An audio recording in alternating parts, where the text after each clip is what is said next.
All that is left now are ashes and helpless neighbors looking for a new place to sleep. Head coach of Birmingham High School, Jim Rose, has now made more history today here at LA Valley College. He is now the first ever city section coach to be a champion in both girls flag football and guys football. The average speed limit in California in residential areas is 25 miles per hour, but here in Long Beach you'll see them at 20 miles per hour, sometimes even following the 15. Bell High School is now one of only 12 historically undeserved schools to be taken under HEAL. The program will give them access to trainers, new equipment, and even injury clinics. However, this still does leave out over 90% of all LAUSD schools. Reporting from Southgate, I'm Alex Perez for Valley View News. Next time you plan to drive to the city of Long Beach, pump those brakes. The Long Beach City Council approved the reduction in the city's speed limits back in December, but is now officially in effect. I feel like I will be one of those people that will drive the speed limit that they want. I mean, in general, it's just like more traffic. I'm the type of person, I commute to get to I live outside of Long Beach. I live in Lakewood. But the city's website says not so fast. 111 street segments will have reduced speeds. That's 92 miles. In a statement, Long Beach Mayor Rex Richardson saying, quote, "Not only will these changes encourage more walking and bicycling, reduce noise, and enrich our neighborhoods and business districts, but these speed limit reductions can help save lives. More than half of the miles that are facing change will now have limits of 20 miles per hour or less." In residential areas, I think that's actually a better idea because that's the common spots where a lot of people are, driving their cars a lot faster. So I have to commute here every single day, and if the speed limits are too low, I'm not getting to work fast enough, and then I got to leave a little earlier. I think around the schools that could be beneficial because, of course, the kids. A city spokesperson sending me this statement reading part, "Our department continues to work with Public Works and other city partners to ensure all residents and visitors of our city drive at a safe speed and adhere to the posted speed limits." He says it could take many drivers a few weeks to adjust. The average speed limit in California in residential areas is 25 miles per hour, but here in Long Beach you'll see them at 20 miles per hour, sometimes even following the 15. From Long Beach, California, I'm Alex Perez for Valley View News. A construction site caught fire in South LA.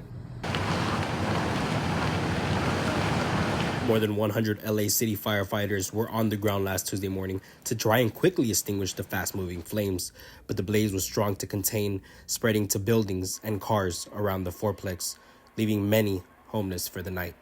Mi hijo vive aquí, pero cuando él nos llamó. My son lives here, but when he called us, the house was burning.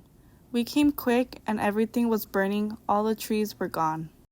LA City fire officials say 5 houses were affected by the inferno.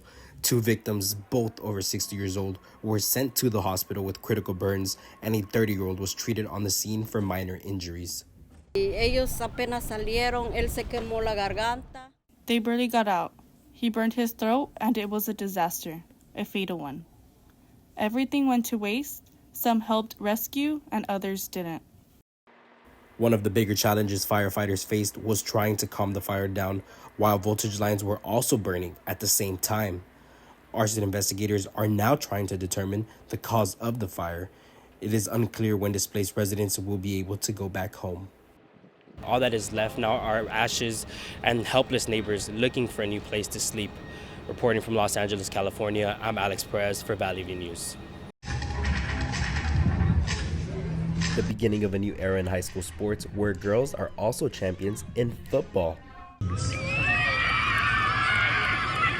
The California Interscholastic Federation, better known as CIF, introduced girls flag football to schools in the Golden State back in March, and now the CIF Los Angeles City section wraps up its inaugural season.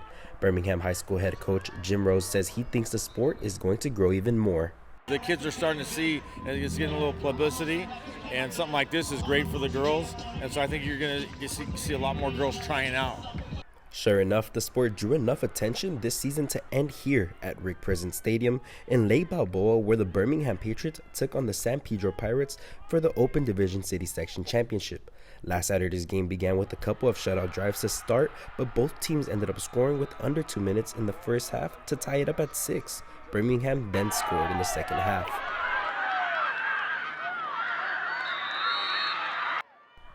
This gave them a 14-6 lead, and the Pirates found themselves in a hole late in the game.